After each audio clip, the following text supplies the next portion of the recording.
Hello friends, मैं गुणनंदन कुमार सिंह आप लोग का तहे दिल से स्वागत एवं अभिनंदन करता हूं। तो फ्रेंड्स, आज हम लोग हिंदी व्याकरण के विशेषण के बारे में पढ़ेंगे। हम लोग आज हिंदी व्याकरण के विशेषण के बारे में पढ़ेंगे।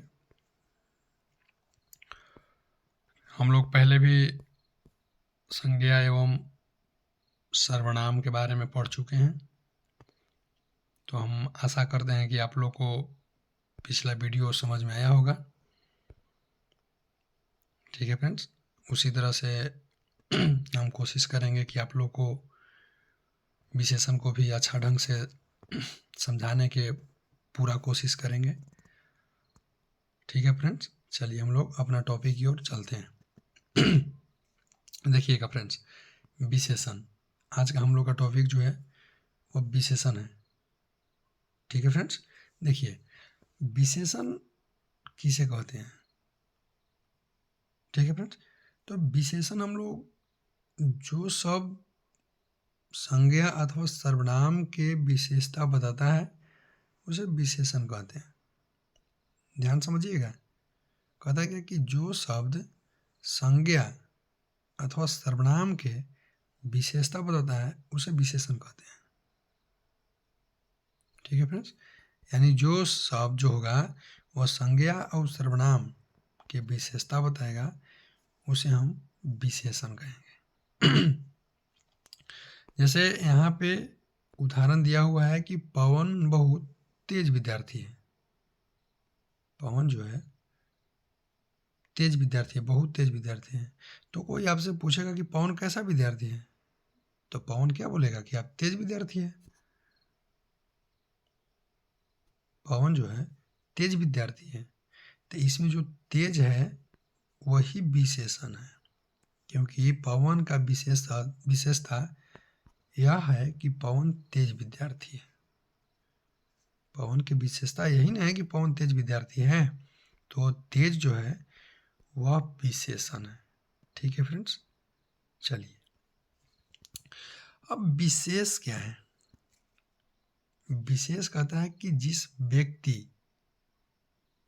अथवा वस्तु की विशेषता बताई जाती है उसे विशेषण कहते हैं। अब आप हमें यह बताइए कि इसमें विशेषता किसका बताया जा रहा है, कौन तेज विद्यार्थी है। इसमें भी हम आपको वही बताए हैं, एग्जाम्पल में लिए हैं कि पवन बहुत तेज विद्यार्थी है। तो आप यह बताइए कि तेज विद्यार्थी कौन है। पवन है, पवन है ना। तो पवन ही क्या है, विशेष है, क्योंकि पवन क्या है, संज्ञा है। और विशेष जो होता है ना, संज्ञा ही है विशेष, संज्ञा को ही हम लोग विशेष कहते हैं। ठीक है, जो संज्ञा होगा वही विशेष होगा। ठीक है फ्रेंड्स, चलिए हम लोग आगे की ओर चलते हैं। अब एक प्रविशेषण होता है। प्रविशेषण क्या किसे कहते हैं, चाहे प्रविशेषण है क्या, कहता है क्या कि विशेषण की विशेषता बताने वाले शब्द को प्रविशेषण कहते हैं। देखिए पहले तो संज्ञा और सर्वनाम की विशेषता बता रहा था, संज्ञा और सर्वनाम के। अब क्या बता रहा है कि विशेषण की ही विशेषता बताएगा। अब विशेषण की ही विशेषता बताया जाएगा। जैसे हम लोग उदाहरण देखें कि पवन बहुत तेज विद्यार्थी है, लेकिन इसमें जो पवन बहुत तेज विद्यार्थी है, तो पवन तो विशेष है, तेज तो हो गया विशेषण, लेकिन ये बहुत क्या है, तेज जो विद्यार्थी है तेज का ही ना बता रहा है विशेषता कि बहुत तेज है या कम तेज है। तो जो बहुत है वही प्रविशेषण है, बहुत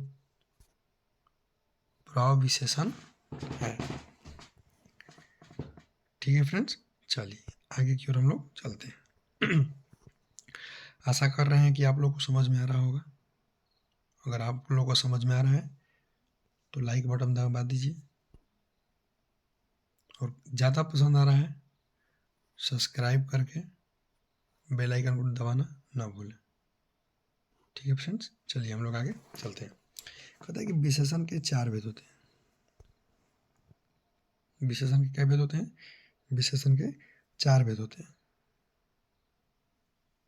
गुणवाचक विशेषण, परिणामवाचक विशेषण, संख्यावाचक विशेषण, सार्वनामिक विशेषण। ठीक है फ्रेंड्स, गुणवाचक विशेषण, परिमाणवाचक विशेषण, संख्यावाचक विशेषण और सर्वनामिक विशेषण। ठीक है फ्रेंड्स, चलिए अभी इसको ये लोग को हम लोग एक एक करके हम लोग पढ़ेंगे। तो सबसे पहले हम लोग हेडिंग में रहेगा क्या? गुणवाचक विशेषण। देखिए अब गुणवाचक विशेषण कहते हैं। अब कह रहा है कि गुणवाचक विशेषण किसे कहते हैं? सबसे पहला बात, गुणवाचक विशेषण हम लोग किसे कहते हैं? तो कहता है कि जिस विशेषण शब्द से संज्ञा अथवा सर्वनाम के गुण, दशा, आकार, काल, स्थान, रंग आदि का बोध होता है, उसे गुणवाचक विशेषण कहते हैं। गुण में देखिए यहाँ पे एक करके हम आप लोग को बताएं इसके बारे में। जैसे हम देखिए आप गुण के बारे में, गुण में अच्छा होगा, बुरा, सच्चा, झूठा, ये सब क्या है? गुण है, किसी व्यक्ति का गुण है। जैसे हम आपसे कहेंगे कि ये आदमी अच्छा है, ये आदमी अच्छा है, हम उसको क्या किए? उसको गुण के बताएं कि यह आदमी अच्छा है। हम बोलेंगे कि वह आदमी बुरा है, वह आदमी क्या है? बुरा है। या हम कहेंगे कि श्याम सच्चा लड़का है। तो ये सब क्या उसको बता रहे हैं? हम उसको गुण बता रहे हैं कि वह किस तरह का व्यक्ति है, समझे? जो कि गुणवाचक विशेषण के अंतर्गत आ रहा है, उसको हम गुण बता रहे हैं। अब देखिए, अब उसको दशा बता रहे हैं। दशा में क्या आएगा? कमजोर आएगा, नया आएगा, पुराना आएगा। जैसे हम कहेंगे क्या कि यह कपड़ा पुराना है, तो हम कपड़ा के दशा ही ना बता रहे हैं कि फटल है, कि पुराना है, कि नया है, कमजोर है, क्या है। तो कपड़ा क्या है? पुराना है। हम उसको क्या किए? दशा बताए हैं। ठीक है फ्रेंड्स, चलिए आगे देखिए। अब रंग में समझिए। जैसे में रंग में आप तो जान ही रहे हैं कि लाल, काला, हरा, पीला, ये सब जो रंग है। हम बोलेंगे कि यह शर्ट लाल है, वह पैंट काली है, वह गाय उजली है, वह भैंस काली है। ये सब हम उसको क्या कर रहे हैं? उसका कलर बता रहे हैं, रंग बता रहे हैं, समझे? ठीक है फ्रेंड्स, चलिए आगे देखते हैं। आगे क्या कहता है? अब देखिए समय बताएगा। समय में क्या होता है? वर्ष होता है, प्राचीन काल होता है, शताब्दी होता है, ये सब ना होता है। तो समझिएगा, जैसे हम लोग बोलते हैं ना कि बहुत समय पहले की बात है, यानी प्राचीन समय की पहले की बात है, कि भारत में खुदाई के दौरान बहुत कुछ के अवशेष मिलल था। बोले ना कि आग के खोज प्राचीन काल में हुआ था। इस तरह से नहीं बोलते कि यह प्राचीन काल की बात है, आग के खोज प्राचीन काल में हुआ था, पहिया के खोज प्राचीन काल में हुआ था। तो ये सब क्या कर रहे हैं? समय बता रहे हैं, काल बता रहे हैं उसको। ठीक है, चलिए फ्रेंड्स आगे देखिए। स्थान, स्थान मतलब तो आप लोग समझ रहे हैं कि दिल्ली, पंजाब, हरियाणा, मुंबई, ये सब जगह के नाम बता रहे हैं। जगह में कहेगा कि राम दिल्ली में रहता है, हम लोग मुंबई में रहते हैं। ये तो कहाँ पे रहते हैं? मुंबई में रहते हैं। यानी स्थान के, जगह के नाम बताया जा रहा है। ठीक है फ्रेंड्स, चलिए फिर देखिए आकार बताएगा। आकार में क्या होता है? बड़ा होगा, छोटा, लंबा, नाटा, ये सब क्या होगा? आकार है किसी व्यक्ति का। जैसे हम कहेंगे कि वह हमसे छोटा है, या हम बोलेंगे कि वह हमसे बड़ा है, या वह हमसे मोटा है, तो ये सब उसका आकार बताया जा रहा है, इस यानी उसका गुण बताया जा रहा है कि वह गोर है कि करिया है कि लंबा है कि नाटा है, सच्चा है कि झूठा है। ये सब उसका क्या बताया जा रहा है, गुण बताया जा रहा है। इसी को हम लोग गुणवाचक विशेषण कहते हैं। अब देखिए, अब विशेषण का दूसरा भेद है क्या, परिमाणवाचक विशेषण। परिमाणवाचक विशेषण, अब देखिए इसको कैसे कहते हैं। कहता है कि जिस विशेषण शब्द से संज्ञा के मात्रा अर्थात नाप तोल के बारे में पता चलता है, यानी जिस विशेषण शब्द से संज्ञा की मात्रा अर्थात नाप तोल के बारे में पता चलता है, उसे हम लोग क्या बोलते हैं, उसे हम लोग परिमाणवाचक विशेषण कहते हैं। ठीक है फ्रेंड्स, चलिए अब देखिए परिमाणवाचक में बहुत कुछ होता है, एक निश्चित होता है, एक अनिश्चित होता है। तो वही कहता है कि परिमाणवाचक के क्या होता है, दो भेद होता है। परिमाणवाचक विशेषण के दो भेद होता है, एक होता है निश्चित परिमाणवाचक विशेषण, दूसरा होता है अनिश्चित परिमाणवाचक विशेषण। ठीक है, चलिए हम लोग निश्चित परिमाणवाचक विशेषण किसे कहते हैं जानते हैं।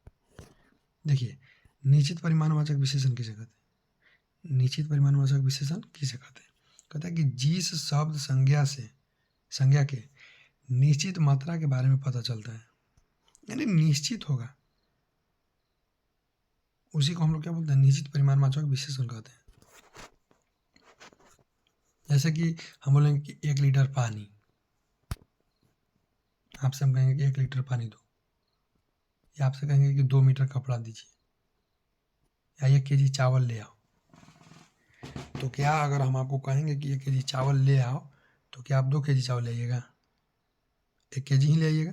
हम बोलेंगे कि 1 लीटर पानी ले आओ, तो क्या आप 2 लीटर लेके आइएगा, 1 लीटर पर ले आइएगा, क्योंकि हम आपको क्या किए, हम बता दिए आपको कि हमको इतना पानी चाहिए, या इतना हमको दूध चाहिए, या इतना हमको कपड़ा चाहिए, या इतना चावल चाहिए। हम आपको क्या कर रहे हैं, यहाँ पे बता रहे हैं, यहाँ पे 1 लीटर पानी चाहिए, 2 लीटर कपड़ा चाहिए, 2 मीटर, 1 केजी चावल चाहिए। यहाँ पे हम आपको निश्चित बता रहे हैं कि हमको कितना चाहिए।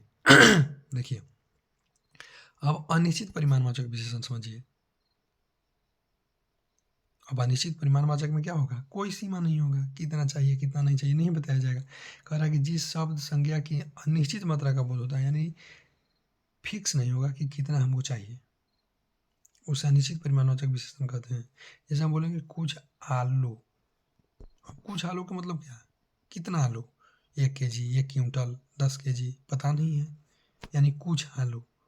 फिर बोलेगा कि थोड़ा दूध, थोड़ा दूध मतलब क्या, 1 लीटर, 2 लीटर, 4 लीटर, पता नहीं है। अगर पता होता तो क्या हो जाता, परिमाणवाचक विशेषण होता है। पता नहीं है, इसलिए क्या है, अनिश्चित परिमाणवाचक विशेषण है। ठीक है, चलिए आगे हम लोग बढ़ते हैं। देखिए अगला क्या है, संख्यावाचक विशेषण।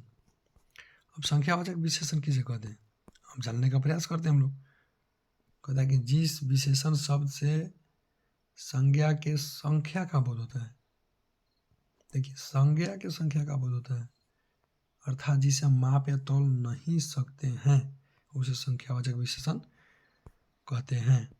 यानी हम लोग इसको माप तोल नहीं सकते हैं, गिन सकते हैं, उसी को हम लोग क्या बोलते हैं, संख्यावाचक विशेषण कहते हैं। देखिए संख्यावाचक विशेषण 2 प्रकार के होते हैं, यानी संख्यावाचक विशेषण के 2 भेद होता है, एक निश्चित संख्यावाचक होगा, एक अनिश्चित संख्यावाचक होगा। हम लोग पढ़ेंगे कि निश्चित संख्यावाचक और अनिश्चित संख्यावाचक दोनों को एक एक करके। ठीक है, चलिए देखिए यह निश्चित संख्यावाचक है, यह जो है निश्चित संख्यावाचक है। निश्चित संख्यावाचक किसे कहते हैं, कहता है कि जिन शब्दों से निश्चित संख्या का बोध होता है उसे निश्चित संख्यावाचक विशेषण कहते हैं। जिन शब्दों से निश्चित संख्या का बोध होता है उसे निश्चित संख्यावाचक विशेषण कहते हैं। निश्चित संख्यावाचक विशेषण 6 प्रकार के होते हैं, या 6 भेद होता है। ठीक है फ्रेंड्स, अब कौन कौन होता है उसको जानिए आप लोग एक एक करके। पहला तो होगा पूर्णांक बोधक। पूर्णांक बोधक में आपको गिनती की संख्या आएगा, जैसे 1 2 3 4 5 6 7 8 9 10 डॉट डॉट डॉट बहुत सारा। जैसे हम आपको कहेंगे कि वह 1 बजे खाना खाएगा, यानी हम टाइम बता रहे हैं आपको, यानी पूर्णांक बता रहे हैं आपको, संख्या बता रहे हैं हम आपको कि वह 1 बजे खाएगा, कि 2 बजे खाएगा, कि 4 बजे खाएगा, 8 बजे खाएगा। हम आपको क्या कर रहे हैं, एक निश्चित संख्या बता रहे हैं आपको, या पूर्णांक संख्या है। एक अपूर्णांक संख्या होता है, यानी अपूर्णांक बोधक, जिसको हम लोग आधा, पौना, अढ़ाई, सवा कहते हैं। जैसे हम लोग बोलते हैं ना कि 2:30 बज रहा है, घड़ी में 2:30 बज रहा है। चाहे बोलते हैं हम लोग कि 8:45 हो रहा है, 9:15 हो रहा है, यानी हम लोग इसको पूर्ण रूप से नहीं बोल रहे हैं, आधा बोल रहे हैं, इसीलिए इसको अपूर्ण बोधक कहते हैं। समझे? ठीक है। अब देखिए क्रम बोधक, क्रम बोधक का मतलब क्या है, यानी क्रम से होगा, लाइन से होगा। जैसे हम बोलेंगे कि पहला, दूसरा, तीसरा, डॉट डॉट डॉट बहुत सारा, तो ये क्या है, ये क्रम बोधक है। इसमें क्या होगा, कहेंगे कि राम दौड़ में पहला नंबर पर आता है, और मान लीजिए कि बहुत सारा लड़कों को दौड़ाया जा रहा है, जिसमें राम जो है पहला नंबर पर आता है। या हम यह भी कहेंगे कि जब स्कूल में एग्ज़ाम पढ़ता है ना, तो अब राम पहला नंबर पे आता है, यानी फर्स्ट नंबर पे आता है, सेकंड नंबर पे आता है, थर्ड नंबर पे आता है। ये सब क्या है, क्रम बताया जाएगा। ठीक है फ्रेंड, हम आशा करते हैं कि आप लोगों को समझ में आ रहा होगा। अगर आप लोगों को समझ में आ रहा होगा तो प्लीज़ लाइक बटन के दबा दीजिए, ताकि हम लोग को अच्छा लगे और हम आपके लिए और अच्छे अच्छे वीडियो लेकर के आएँ। इसके बाद अगला वीडियो जो होगा आपको क्रिया का होगा, फिर इसके बाद होगा क्रिया विशेषण के होगा। इस तरह से हम आपको क्रम बाय क्रम वीडियो को लेकर के आएंगे। ठीक है फ्रेंड्स, चलिए आगे देखिए, आवृत्तिवाचक क्या होता है। आवृत्तिवाचक में आपको 2 गुना, 3 गुना, 4 गुना, डॉट डॉट डॉट के बारे में बताया जाएगा। जैसे हम बोलेंगे कि मेरे पास 2 गुना खेत है, मेरे पास 2 गुना खेत है, यानी हम किसी से तुलना कर रहे हैं। हम जैसे बोलेंगे कि राम से 2 गुना खेत मेरे पास है, या श्याम से 4 गुना पैसा मेरे पास है। हम क्या कर रहे हैं, हम आवृत्तिवाचक बता रहे हैं, यानी 2 गुना, 3 गुना, 4 गुना हम आपको बता रहे हैं, व्याख्या कर रहे हैं आपके सामने। ठीक है, चलिए देखिए, समूहवाचक का क्या मतलब होता है। समूहवाचक का मतलब होता है कि एक या एक से अधिक, नहीं सॉरी, एक से अधिक व्यक्ति को हम लोग समूह में, जो सब व्यक्ति समूह में होगा वो उसको समूहवाचक कहेंगे। जैसे हम बोलेंगे कि 2, दोनों, तीनों, चारों, ये सब क्या है, समूहवाचक के अंतर्गत आएगा। चाबी के गुच्छा, ये सब समूहवाचक में आता है। जैसे हम बोले कि राम के दोनों भाई पढ़ने में तेज है, राम के 2 भाई है, दोनों के दोनों पढ़ने में तेज है, तो ये क्या है, समूहवाचक के अंतर्गत में आ रहा है। हम बोलेंगे कि सीता के तीनों गाय का उजला है, या राम के तीनों गाय उजला है, इस तरह से। अब देखिए यहाँ पे प्रत्येक प्रत्येक या विभाग, प्रत्येक या विभाग, अब इसमें क्या होगा, 1 2 आदमी, 4 4 गाय, होता है ना कि 1 1 1 2 2 4 ऐसे करके बोलते हैं हम लोग ना। तो वही है कि मेरे पास 4 4 गाय हैं, या मेरा में 1 2 आदमी थे, या वहाँ पे 1 2 आदमी था, इस तरह से। इसको हम लोग प्रत्यय या विभाग कहते हैं। ठीक है फ्रेंड्स, चलिए अब देखिए, अनिश्चित वाचक विशेषण, अनिश्चित संख्यावाचक विशेषण किसे कहते हैं, कहता है कि जिन शब्दों से अनिश्चित संख्या का बोध होता है उसे अनिश्चित संख्यावाचक विशेषण कहते हैं। इसमें कोई भी चीज़ निश्चित नहीं होगा, यह अनिश्चित है। जैसे बोले कई लोग, कुछ आदमी, अनेक कुर्सी, बहुत पुस्तक, यानी इसमें कोई फिक्स नहीं है कि 2 4 6 8, ये सब कुछ नहीं है। अब कितना है पता नहीं है किसी को, हमने बहुत कई लोग में बहुत सारे लोग हो जाएगा, या नहीं भी आ सकता है, कम भी आ सकता है। या कुछ आदमी का कहने का मतलब है थोड़ा सा आदमी, अब कै को आदमी नहीं पता है पर थोड़ा सा आदमी, इस तरह से हम बोलेंगे कि अनेक कुर्सी। अनेक कुर्सी का मतलब क्या है? बहुत सारा कुर्सी, बहुत पुस्तक। बहुत पुस्तक क्या हम बोलेंगे कि पुस्तकालय में बहुत सारा पुस्तक है, तो बहुत सारा पुस्तक मतलब क्या? बहुत सारा पुस्तक है। ठीक है फ्रेंड्स, चलिए देखिए, यह है सर्वनामिक विशेषण। क्या है? यह है सर्वनामिक विशेषण। अब सर्वनामिक विशेषण, विशेषण का चौथा भेद है जो कि लास्ट है, विषय किसे कहते हैं? कहता है कि जब कोई सर्वनाम शब्द संज्ञा शब्द के पहले आकर विशेषण की तरह विशेषता प्रकट करता है। अब देखिए, यहाँ पे संज्ञा से पहले क्या आएगा? सर्वनाम आएगा और विशेषण की तरह विशेषता को प्रकट करेगा। जैसे हम लोग देखिए यहाँ पे क्या लिखे कि घर मेरा है, गाय काली है, लड़का मोटा है। ये सब क्या है? इसमें घर क्या है?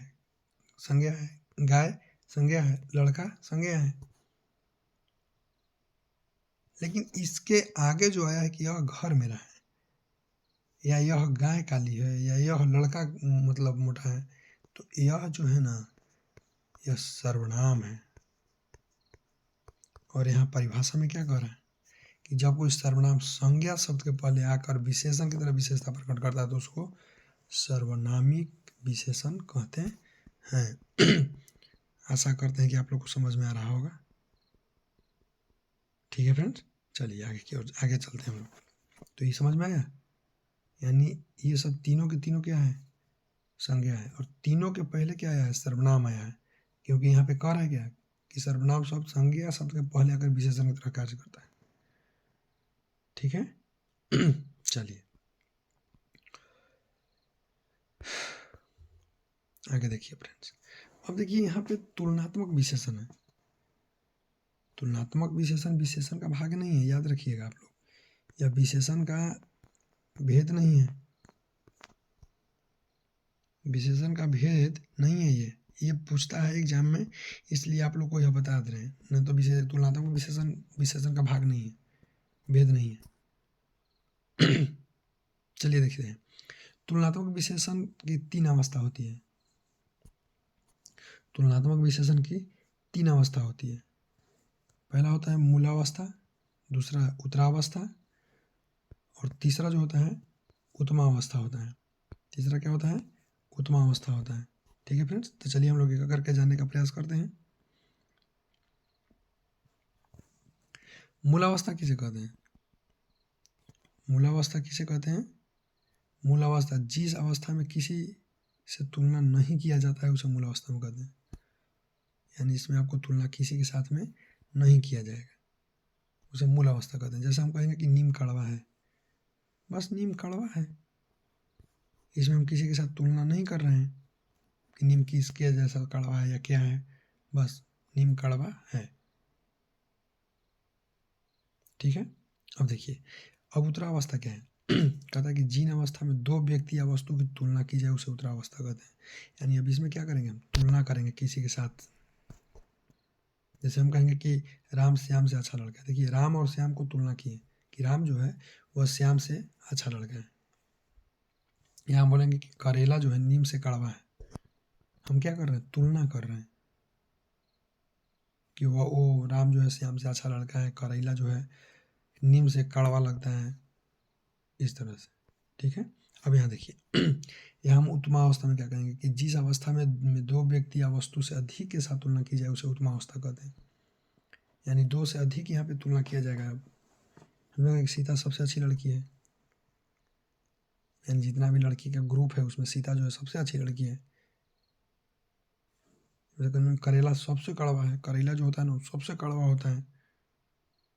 तो ये क्या है? उत्तमा अवस्था के अंतर्गत आएगा। ठीक है फ्रेंड्स। अब देखिए,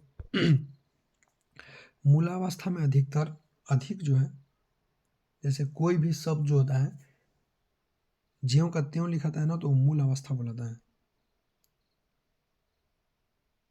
जैसे हम अधिक लिखे तो अधिक मूल अवस्था में अधिक को अधिक ही लिखेंगे। समझे। लेकिन अगर हम उत्तमावस्था में लिखना होगा तो हम इसको अधिक को अधिकतर लिखेंगे, तब जाके वो क्या हो जाएगा, उत्तरावस्था हो जाएगा। ये पूछता है कभी कभी कि अधिक को उत्तरावस्था में क्या कहते हैं, तो क्या कहते हैं, अधिकतर कहते हैं। और कभी आपसे पूछ देगा कि उत्तमा अवस्था में क्या कहते हैं, तो उत्तमा अवस्था में हम लोग अधिक को अधिकतम कहते हैं। यह चीज़ आप लोग याद रखिएगा। ठीक है फ्रेंड्स, हम आशा करते हैं कि आप लोग को समझ में आया होगा। अगर आप लोग को समझ में आया हो तो कृपया करके प्लीज़ आप लोग लाइक करें, सब्सक्राइब करें और बेल आइकन को दबाना ना भूलें। और आपको से जितना हो सके आप शेयर करें, ताकि हमें मतलब अंदर से अच्छा महसूस हो, लगे कि हमारा वीडियो को लोग पसंद कर रहे हैं और हम क्या करें, आगे भी मतलब वीडियो लेकर के आएँ। ठीक है फ्रेंड्स, हम विदा लेते हैं। Thank you friends.